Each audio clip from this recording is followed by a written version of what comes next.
الحمد لله رب العالمين، والصلاة والسلام على أطهر خلق الله أجمعين، سيدنا محمد صلى الله عليه وسلم. طبتم وطاب لقاؤكم وتبوأتم من جنة الله منزلا.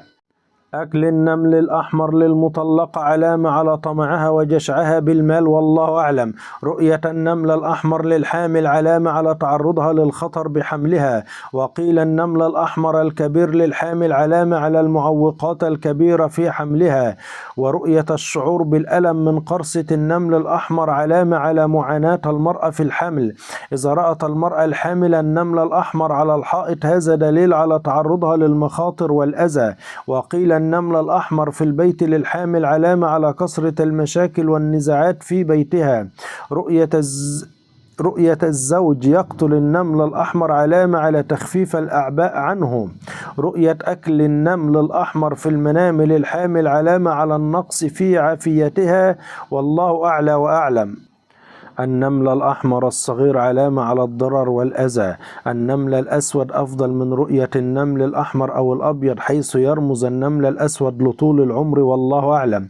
حلم النمل الأحمر يدل على التعرض للخطر من الأعداء، أما النمل الأبيض يدل على النقص في المعيشة وسوء الحال. النمل يطير يدل على السفر.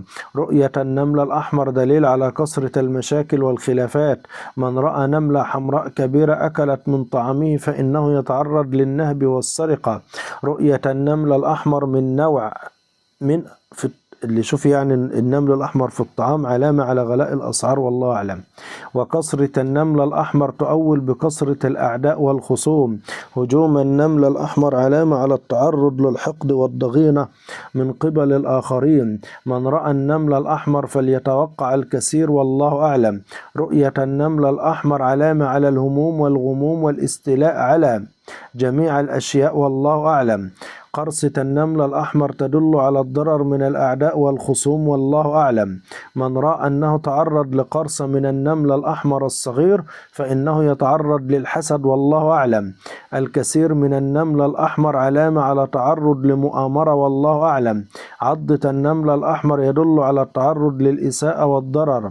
رؤية التورم من قرصة النمل الأحمر علامة على كثرة الهموم والأحزان. رؤية قرصة النمل في الرجل علامة على الوقوع في مكر الأعداء. حلم عضة النمل الأحمر في اليد علامة على سوء عمل الرأي.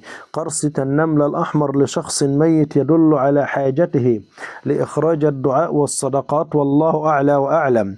عض النمل الأحمر لشخص معروف يدل على التعرض هذا الشخص لمصيبة، دخوله في محنة، والله أعلم. رؤية نملة واحدة علامة على قلة نسل الرأي وعدم الإنجاب إذا كان متزوج، أما إذا كان أعزب فإنه تتعثر أموره بالارتباط والزواج. رؤية نملة واحدة كبيرة في الحلم علامة على الخسائر في المال والمشاريع. رؤية نملة واحدة صغيرة تدل على مواجهة الأمور الصعبة في الحياة.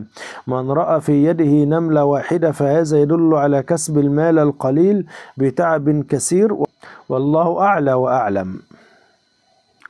يقول النبي صلى الله عليه وسلم: إن أمام الدجال سنوات خدعات، يكذب فيها الصادق ويصدق فيها الكاذب، ويخون فيها الأمين ويؤتمن فيها الخائن، ويتكلم فيها الرويبضة. الحديث صحيح عند الإمام ابن حجر العسقلاني. وقال النبي صلى الله عليه وسلم: من قال سبحان الله وبحمده في يوم 100 مرة حطت خطاياه وإن كانت مثل زبد البحر. الحديث صحيح عند الإمام البخاري. كل الذنوب اللي في حق الله تغفر، إنما اللي في حق الناس مؤجلة إلى يوم القيامة.